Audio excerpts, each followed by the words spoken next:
Hello mga katao, nandito pa ngayon kami sa clinic sa Kabgaben. Pina-check up ko dyan si Lia. Kasi sobrang ubo niya pa din, hindi mawala-wala. Baka na-allergy na naman siya. Bali yung yung pedyo po dito at saka yung OB, mag-asawa po sila. Ayan ang clinic nila. Sobrang linis, di ba? Bali bumalik na lang kami, nakalengke muna kami sa Fulcod. Ang dami kasing pila kanina dito sa clinic.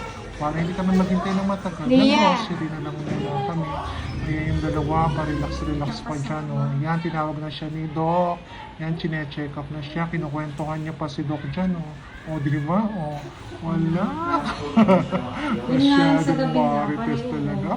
Sa gabi lang naman, pero sa araw hindi naman siya mauubo. Relax na relax. O, yan. Bali, titignan daw yung mouth niya dyan kung namamaga yung kanyang tonsil para malaman kung ano talaga at hindi mawala-wala yung kanyang ubo. Ayan. O, medyo maduduwal pa yata siya dyan. Sinalaksakat na yung ngala-ngala. O, ayan. Ayan, di ba?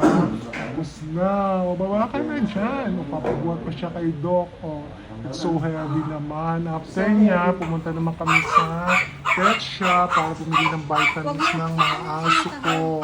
Ayan, pinakasat niya pa si Minipin. Sobrang ingay kasi dyan ni Minipin. O, alaga yata yun ni Jetpen.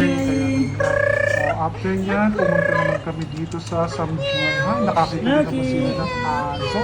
Ayan, si Chihuahua. Sabi nilang dalawa, mapipit. Diba? Sabi ko sa inyo, kahit saan kami magpunta, kahit saan talaga kami magpunta, meron laging aso. O kaya kahit na anong ano. So, ayan, sama-sama muna kami. Nagkagutuman na.